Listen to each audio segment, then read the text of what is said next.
तो बहुत कुछ कहेंगे, हजारों तक भी देंगे, लेकिन लंबी मशक्कत के बाद हम जिस जगह पर पहुंचे थे उसका सच हमसे बेहतर कौन जानता था।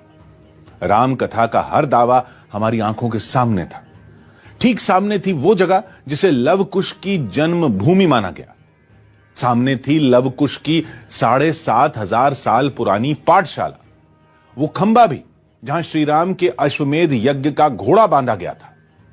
इन्हें तो खारिज भी कर देते, लेकिन उस निशानी को कैसे झुटलाते तो बहुत कुछ कहेंगे, हजारों तर्क भी देंगे, लेकिन लंबी मशक्कत के बाद हम जिस जगह पर पहुंचे थे उसका सच हमसे बेहतर कौन जानता था। राम कथा का हर दावा हमारी आंखों के सामने था। ठीक सामने थी वो जगह जिसे लव कुश की जन्म भूमि माना गया। सामने थी लव कुश की 7,500 साल पुरानी पाठशाला, वो खंबा भी जहां श्री राम के अश्वमेध यज्ञ का घोड़ा बांधा गया था। इन्हें तो खारिज भी कर देते, लेकिन उस निशानी को कैसे झुटलाते जो देवी सीता की समाधि की आज भी गवाह है। लव कुश की जन्मभूमि की तलाश में हमारी टीम नेपाल में चितवन के घने जंगल में पहुंच चुकी थी। दावा है कि इस जगह पर रामायण के अंतिम अध्याय से जुड़ी कई असली निशानियां हैं। असली का मतलब यह है कि लोगों के मुताबिक यहां के ज्यादातर साक्ष्य खुदाई में निकले हैं। वो बड़े प्राचीनतम है, कोई बना बनाया चीज नहीं है, और जो कुछ अवशेष पाए गए हैं, हम पहले आते थे तो यहाँ पर वैसे खनन नहीं हुआ था, लेकिन बाद में उसका खनन करके, खोद करके, निकाल करके उन शिलाखंडों को पाया गया, तो बहुत प्राचीन शिलाखंड मिले। उनके आधार पर ही इसको माना गया कि यही वाल्मीकि आश्रम है। इस पर नेपाल के पुरातत्व विभाग की मोहर लगी है या नहीं ये तो पता नहीं चल पाया, लेकिन इस जगह में भारतीयों के साथ नेपाल वासियों की भी गहरी आस्था है। इस वाल्मीकि आश्रम की कुछ निशानियां श्री राम पुत्र लव कुश से भी जुड़ी हैं। रामायण में लिखा है कि वाल्मीकि आश्रम में ही लव और कुश का जन्म हुआ था। दावे के मुताबिक त्रेता काल की यही वो जगह है जहां लव कुश ने जन्म लिया था। इस जमाने में यहाँ झोपड़ी थी। आज इस जगह को उन शिलाओं से घेर दिया गया है जो खुदाई में यहाँ से निकली थी। वाल्मीकि आश्रम में मौजूद है ये लव कुश का जन्म स्थान, यानी रामायण में भगवान श्री राम के बाद उनकी आगे की जो पीढ़ी शुरू हो रही है लव कुश से, उसका जन्म स्थान इस जगह पर है वाल्मीकि आश्रम में। आज इस जगह पर ये कुछ एक मूर्तियां रखी हुई हैं, जिन मूर्तियों को यहाँ पर 64-65 के आसपास यहाँ पे जब उत्खनन किया गया था, उसके बाद ये ठीक वो जगह निकली थी जहाँ पे लव कुश के जन्म का स्थान पहले माना जाता रहा था। पहले से यहाँ पर विशाल स्ट्रक्चर खड़े थे, वो खुदाई के बाद तब निकली थी, और तब से इसी जगह को लव कुश का जन्म स्थान मान करके पूजा जाता है। चूंकि ये जगह उसी वाल्मीकि आश्रम में है, इसीलिए इसकी प्रामाणिकता और ज़्यादा बढ़ जाती है, और जिन लोगों को इसमें आस्था है उनका विश्वास भी इसमें और ज़्यादा बढ़ जाता है। दावे के मुताबिक इसी पेड़ के नीचे बैठकर लव कुश ने महर्षि वाल्मीकि से ज्ञान हासिल किया था। पेड़ तो वही नहीं होगा, लेकिन जगह को पौराणिक काल का ही माना जाता है। यहाँ पर नेपाली में भी लिखा हुआ है, वाल्मीकि ऋषि ले लव कुश लाई शिक्षा दिए को स्थल, यानी वाल्मीकि ऋषि के द्वारा लव और कुश को यहीं पर शिक्षा दी जाती थी। अब आप जानते होंगे कि कहानी के मुताबिक लव और कुश दोनों ही तमाम शास्त्रों के ज्ञाता थे। उन्हें बहुत कम उम्र में शास्त्रों की ट्रेनिंग दी गई थी, उन्हें शिक्षा दी गई थी, और अस्त्र शस्त्र चलाने में तो वो माहिर थे ही। आज इस जगह को आप देखिए, चारों तरफ जंगल का इलाका है। ठीक इसके पीछे तमसा नदी अब भी बहती है, जिसका पुराणों में जिक्र था, और इसी जगह पे काफी जंगल था तो काफी चुनौतियां थी। ठीक इसी जगह पर ऋषि वाल्मीकि लेकर लव और कुश को बैठा करते थे और शिक्षा दिया करते थे। बताया गया कि इस पाठशाला के पास वो जगह भी है जहां लव कुश खेला करते थे, लेकिन यहाँ पर कोई पत्थर नहीं बल्कि एक लता है। कहते हैं लव कुश इन लताओं को झूला बनाकर झूलते थे। ये झुलुआ इसीलिए कहा गया है कि लोग उसका यहाँ पर जो लोग कुछ यहाँ पर पढ़ते थे, लिखते थे, तो अपने थोड़ा सा टिफिन टाइम में खेलने लगते थे लत्तियों पर। अब उस समय में तो लोहा लकड़ का झुलुआ नहीं था, तभी भी इसी लत्तियों को लेकर वो लोग झुलुआ बनाकर अपना मनोरंजन करते थे। तो लेकिन कई लोग ये कहेंगे कि ये कैसे हो सकता है, कितने साल से ये झूला यहाँ पर मौजूद हो, कैसे? जी नहीं, जैसे कि ये लव कुश का जो पाठशाला यहाँ पर अवस्थित है, सामने ही आप देख सकते हैं कि इस तरह के लतिया दूसरे जगह में नहीं पाए जाएंगे आप। अच्छा, पूरे नेपाल में और आसपास के इलाके में कहीं नहीं मिलता है यहाँ पे। अच्छा, और इसीलिए ये माना जाता है कि यही वो जगह है उन लोगों का जी। इस जगह के चप्पे चप्पे पर कहानी सीता की है, वीरता की गाथा लव कुश की है, लेकिन केंद्र में हर जगह पर महर्षि वाल्मीकि है, जिन्होंने इस जगह पर रामायण लिखी और इसी जगह समाधि भी ले ली। मेरे ठीक पीछे है वाल्मीकि योग मंदिर, यानी वो जगह जहां पर महर्षि वाल्मीकि ने लंबे समय तक इस दुनिया में, लंबे समय तक इस पृथ्वी पर रहने के बाद समाधि ले ली थी। आज भी इस जगह पर यानी वाल्मीकि आश्रम में उनके तमाम निशान, उनके तमाम सबूत मौजूद हैं और साथ ही मौजूद है वो जगह जिसे वाल्मीकि योग मंदिर कहा जाता है। निशानियों की तलाश करते करते हमने जंगल की अनदेखी कर दी। नतीजा यह हुआ कि हम रास्ता भटक गए।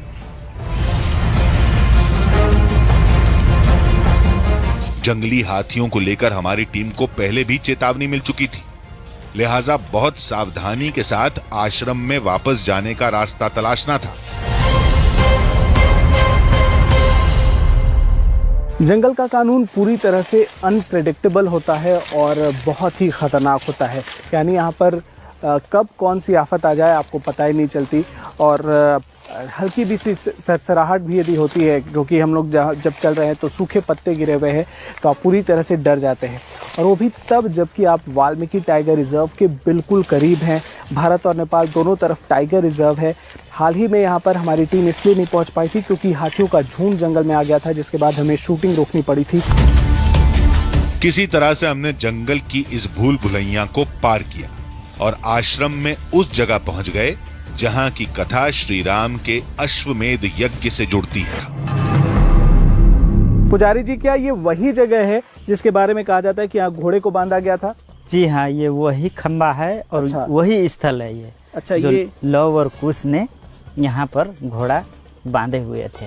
लेकिन ये क्या बाद में स्ट्रक्चर बनाया गया, ये उसी वक्त से बना हुआ है? क्या इसकी कहानी? ये तो ऐतिहासिक त्रेता युग का ही ये खंबा है, लेकिन बाद में ये थोड़ा सा टूट जाने के वजह से इसमें थोड़ा सा मेंटेनेंस किया गया है, अच्छा, इनको सुरक्षित करने के लिए। तो ये आप जो देख रहे हैं इस वक्त, ये कोई हाल का बनाया हुआ, सिर्फ इसको मेंटेन करने के लिए थोड़ा सा इस पे कंस्ट्रक्शन किया गया है। लेकिन मान्यता है कि ये त्रेता युग से ठीक इसी जगह पर वाल्मीकि आश्रम में मौजूद है और शायद ये वाल्मीकि आश्रम में जितने भी साक्ष्य मौजूद हैं उनमें से सबसे बड़ा साक्ष्य है, क्योंकि ठीक इसी तरह से वो खंबे होते हैं जहां पर घोड़े को बांधा जाता है। और इस मंदिर में भी यही खंबा मौजूद है जिस पे घोड़े को बांधा गया था। अश्वमेध यज्ञ के घोड़े को यहाँ पर लव कुश ने बांध दिया था, रोक दिया था। यही वो शिला है। रामायण के मुताबिक लव कुश ने अश्वमेध यज्ञ के घोड़े को पकड़कर श्री राम के पराक्रम को चुनौती दी थी, जिसकी वजह से श्री राम और लव कुश में युद्ध छिड़ गया था। अश्वमेध यज्ञ का घोड़ा जो चेतावनी के रूप में, उनको ललकार का रूप में जो उस घोड़ा में लिखा हुआ था, जो इन हमसे भी बड़ा वीर कौन है इस संसार में, इसीलिए उस घोड़े को छोड़े थे तो लोग उसने यहाँ पर बांधे थे। तो श्री राम जी ने जान गए कि हमसे भी कोई बड़ा वीर है, तो उनसे मुलाकात करना जरूरी है, तो इसीलिए राम जी यहाँ पर आए थे। और इसी के बाद जी लव कुश के साथ में लड़ाई हुआ। अब यहाँ राम और लव कुश के युद्ध से जुड़ी कोई निशानी तो नहीं दिखी, लेकिन वो कुआं जरूर दिखा जिसके पानी से मूर्छित पड़ी राम सेना को महर्षि वाल्मीकि ने फिर से जिंदा कर दिया था। लव कुश ने अश्वमेध यज्ञ का घोड़ा रोका तो उसके बाद अयोध्या की सेना यहाँ पर आ गई और उसके बाद लव कुश से उनका युद्ध हुआ तो जाहिर सी बात है कि उसमें हानि भी हुई होगी, उसमें क्षति भी हुई होगी और काफ़ी बड़ी संख्या में अयोध्या से जो सेना आई थी उसके जवान मूर्छित होकर वाल्मीकि आश्रम के आसपास गिर गए थे। कथा के मुताबिक ये वो जगह है जहां से अमृत कुएं से जल लेकर वाल्मीकि ने उन तमाम सैनिकों के ऊपर छिड़काव किया उसका, जिसके बाद जो मूर्छित सेना थी उसमें एक बार फिर से जान आ गई। आज भी मान्यता है कि इस कुएं के अंदर जो जल हुआ करता था अब तो ये सूख चुका है, अब यहाँ पे इसके निशान मौजूद हैं। वो अमृत के बराबर हुआ करता था, वो काफ़ी पवित्र हुआ करता था और उसमें ऐसी ताकत थी जो मुर्दे में भी जान डाल देती थी। हमें आश्रम में महाबली हनुमान की एक मूर्ति दिखी। महाबली हनुमान की भुजा में न गदा थी न ही संजीवनी पर्वत। अब इस धाम में महाबली की ऐसी मूरत क्यों है? पूछने पर पता चला कि इस प्रतिमा की कहानी सीता के पाताल प्रवेश से जुड़ती है।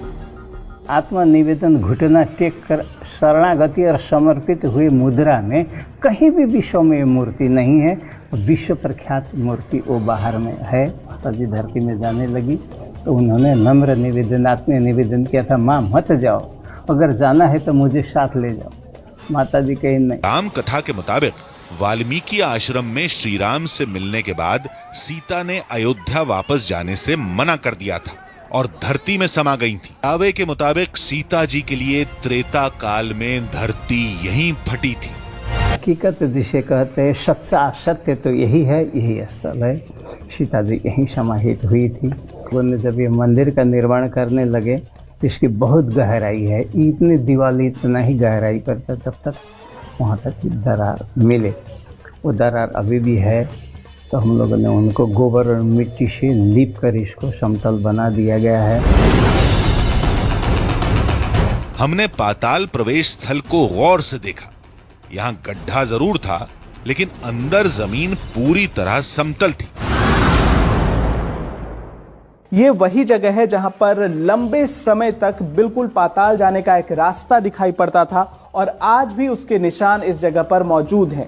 ये पत्थर जो आपको अंदर दिखाई पड़ रहा होगा, उसी के पास से वो रास्ता दिखाई पड़ता था, वो सुराख दिखता था, लंबे समय तक दिखाई देता रहा, जहां से मान्यता है कि सीता ने पाताल में प्रवेश किया था।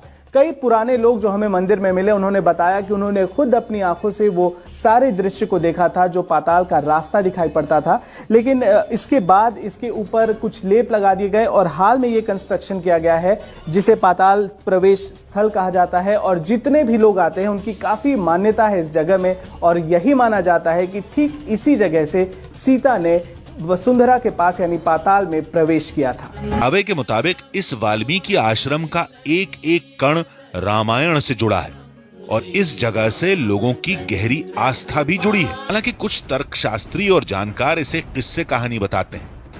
अगर ऐसी बात है तो ये निशानियां हूबहू वैसी ही क्यों हैं जैसी वाल्मीकि रामायण में लिखी हैं? और इस आश्रम की भौगोलिक स्थिति बिल्कुल रामायण की कहानी से मेल कैसे खाती है?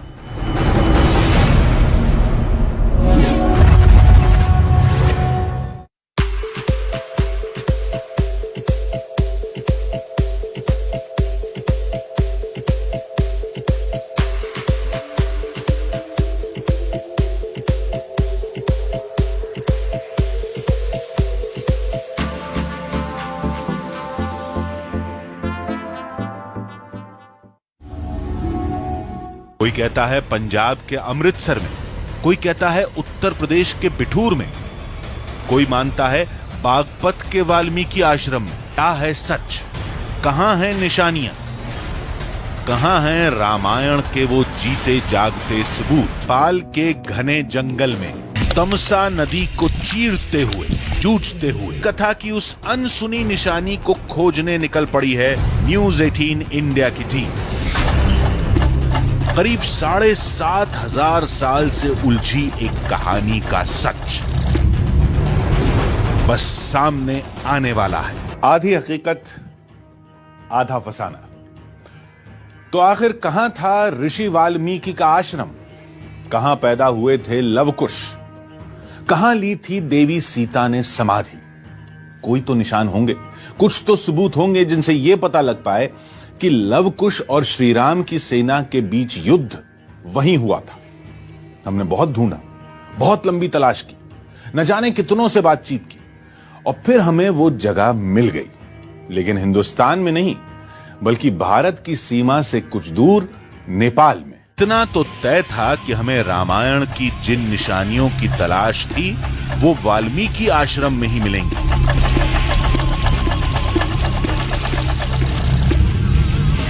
और रामायण काल के असली वाल्मीकि आश्रम को तलाशना ही सबसे मुश्किल काम था।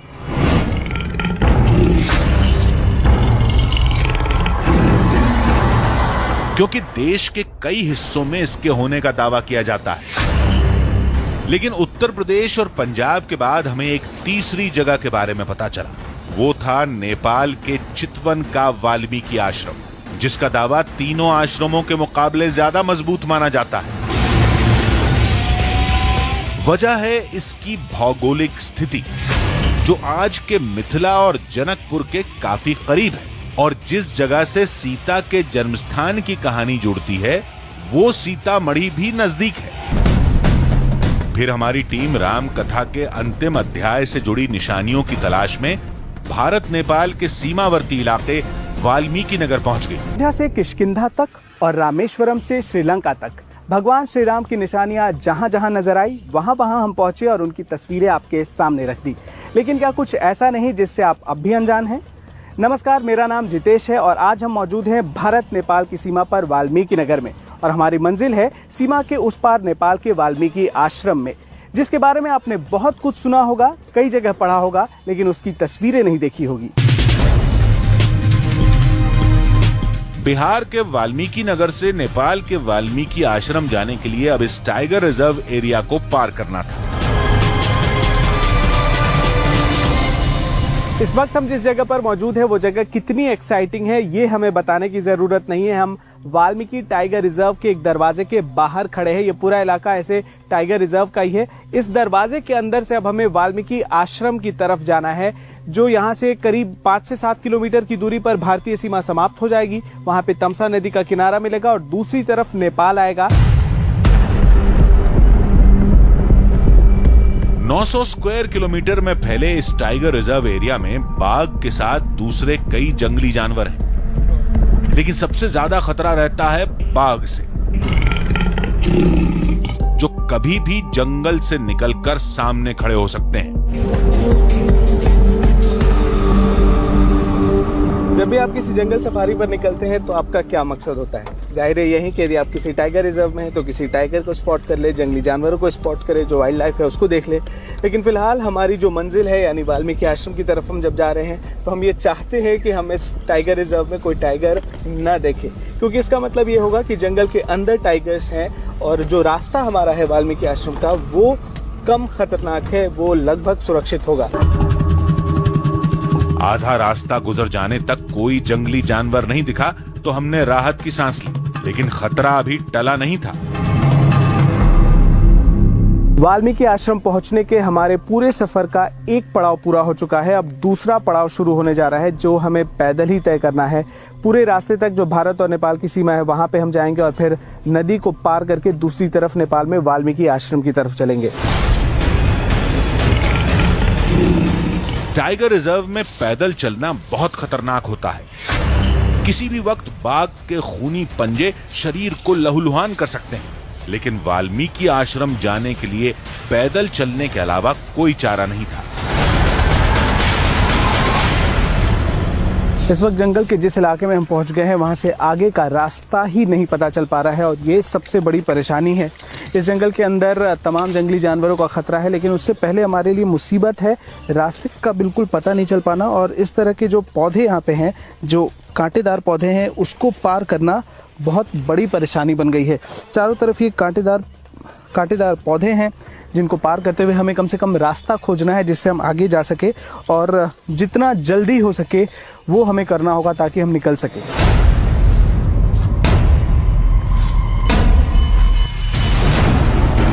तमसा नदी का किनारा देखकर हमने राहत की सांस ली। मतलब त्रेता युग का वो अद्भुत साक्ष्य बेहद करीब था। अब हम अपनी मंजिल के बेहद करीब पहुंच चुके हैं। ये तमसा नदी का किनारा है, वो तमसा नदी जो आज भारत और नेपाल, वो अद्भुत साक्ष्य बेहद करीब था। अब हम अपनी मंजिल के बेहद करीब पहुंच चुके हैं। ये तमसा नदी का किनारा है, वो तमसा नदी जो आज भारत और नेपाल के बीच की जो बाउंड्री है उसको डिसाइड करती है। इस इलाके में इस नदी के एक तरफ तो बहुत कुछ कहेंगे, हजारों तर्क भी देंगे, लेकिन लंबी मशक्कत के बाद हम जिस जगह पर पहुंचे थे उसका सच हमसे बेहतर कौन जानता था। राम कथा का हर दावा हमारी आंखों के सामने था। ठीक सामने थी वो जगह जिसे लव कुश की जन्म भूमि माना गया। सामने थी लव कुश की 7,500 साल पुरानी पाठशाला, वो खंबा भी जहां श्री राम के अश्वमेध यज्ञ का घोड़ा बांधा गया था। इन्हें तो खारिज भी कर देते, लेकिन उस निशानी को कैसे झुठलाते जो देवी सीता की समाधि की आज भी गवाह है। लव कुश की जन्मभूमि की तलाश में हमारी टीम नेपाल में चितवन के घने जंगल में पहुंच चुकी थी। दावा है कि इस जगह पर रामायण के अंतिम अध्याय से जुड़ी कई असली निशानियां हैं। असली का मतलब यह है कि लोगों के मुताबिक यहां के ज्यादातर साक्ष्य खुदाई में निकले हैं। वो बड़े प्राचीनतम है, कोई बना बनाया चीज नहीं है। और जो कुछ अवशेष पाए गए हैं, हम पहले आते थे तो यहाँ पर वैसे खनन नहीं हुआ था, लेकिन बाद में उसका खनन करके, खोद करके, निकाल करके उन शिलाखंडों को पाया गया तो बहुत प्राचीन शिलाखंड मिले। उनके आधार पर ही इसको माना गया कि यही वाल्मीकि आश्रम है। इस पर नेपाल के पुरातत्व विभाग की मोहर लगी है या नहीं ये तो पता नहीं चल पाया, लेकिन इस जगह में भारतीयों के साथ नेपाल वासियों की भी गहरी आस्था है। इस वाल्मीकि आश्रम की कुछ निशानियां श्री राम पुत्र लव कुश से भी जुड़ी हैं। रामायण में लिखा है कि वाल्मीकि आश्रम में ही लव और कुश का जन्म हुआ था। दावे के मुताबिक त्रेता काल की यही वो जगह है जहां लव कुश ने जन्म लिया था। इस जमाने में यहाँ झोपड़ी थी। आज इस जगह को उन शिलाओं से घेर दिया गया है जो खुदाई में यहां से निकली थी। वाल्मीकि आश्रम में मौजूद है ये लव कुश का जन्म स्थान, यानी रामायण में भगवान श्री राम के बाद उनकी आगे की जो पीढ़ी शुरू हो रही है लव कुश से, उसका जन्म स्थान इस जगह पर है वाल्मीकि आश्रम में।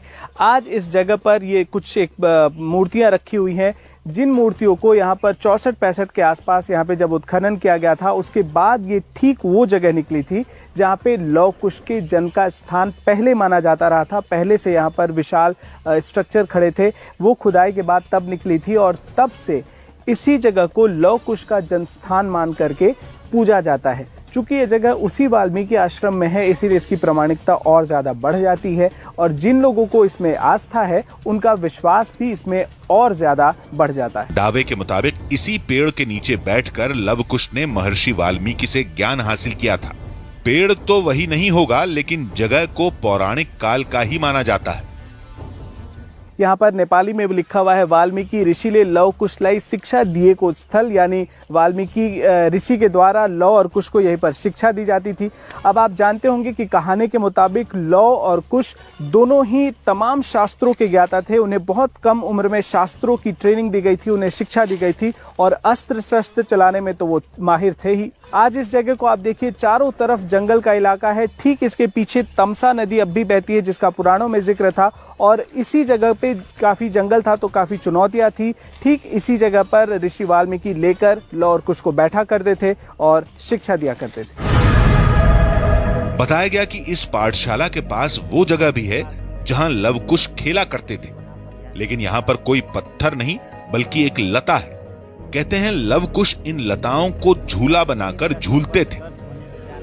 ये झुलुआ इसीलिए कहा गया है कि लोग उसका यहाँ पर जो लोग कुछ यहाँ पर पढ़ते थे, लिखते थे, तो अपने थोड़ा सा टिफिन टाइम में खेलने लगते थे लत्तियों पर। अब उस समय में तो लोहा लकड़ का झुलुआ नहीं था, तभी भी इसी लत्तियों को लेकर वो लोग झुलुआ बनाकर अपना मनोरंजन करते थे। तो लेकिन कई लोग ये कहेंगे कि ये कैसे हो सकता है, कितने साल से झूला यहाँ पर मौजूद हो, कैसे? जी नहीं, जैसे कि ये लव कुश का जो पाठशाला यहाँ पर अवस्थित है, सामने ही आप देख सकते हैं कि इस तरह के लत्तियाँ दूसरे जगह में नहीं पाए जाएंगे आपको। अच्छा, पूरे नेपाल में और आसपास के इलाके में कहीं नहीं मिलता है यहाँ पे। अच्छा, और इसीलिए ये माना जाता है कि यही वो जगह है उन लोगों का। जी, इस जगह के चप्पे चप्पे पर कहानी सीता की है, वीरता की गाथा लव कुश की है, लेकिन केंद्र में हर जगह पर महर्षि वाल्मीकि है, जिन्होंने इस जगह पर रामायण लिखी और इसी जगह समाधि भी ले ली। मेरे ठीक पीछे है वाल्मीकि योग मंदिर, यानी वो जगह जहां पर महर्षि वाल्मीकि ने लंबे समय तक इस दुनिया में, लंबे समय तक इस पृथ्वी पर रहने के बाद समाधि ले ली थी। आज भी इस जगह पर यानी वाल्मीकि आश्रम में उनके तमाम निशान, उनके तमाम सबूत मौजूद हैं और साथ ही मौजूद है वो जगह जिसे वाल्मीकि योग मंदिर कहा जाता है। निशानियों की तलाश करते करते हमने जंगल की अनदेखी कर दी। नतीजा ये हुआ कि हम रास्ता भटक गए।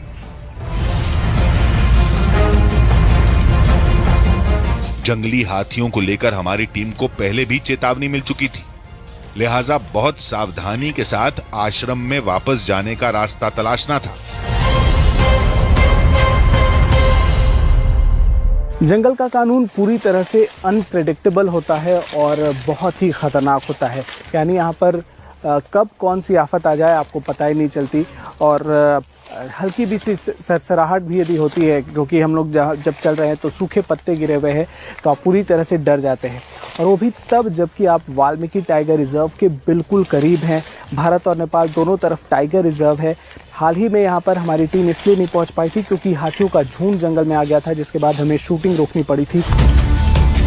किसी तरह से हमने जंगल की इस भूल भुलैया को पार किया और आश्रम में उस जगह पहुंच गए जहां की कथा श्री राम के अश्वमेध यज्ञ से जुड़ती है। पुजारी जी, क्या ये वही जगह है जिसके बारे में कहा जाता है कि यहाँ घोड़े को बांधा गया था? जी हाँ, ये वही खंबा है और अच्छा। वही स्थल है ये। अच्छा, जो ये लव और कुश ने यहाँ पर घोड़ा बांधे हुए थे।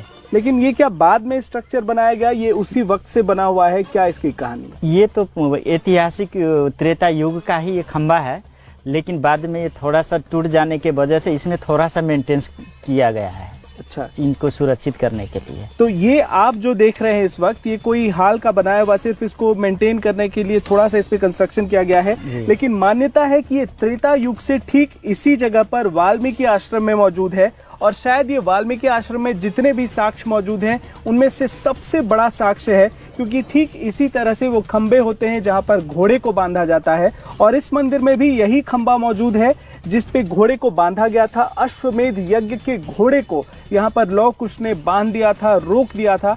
यही वो शिला है। रामायण के मुताबिक लव कुश ने अश्वमेध यज्ञ के घोड़े को पकड़कर श्री राम के पराक्रम को चुनौती दी थी, जिसकी वजह से श्री राम और लव कुश में युद्ध छिड़ गया था।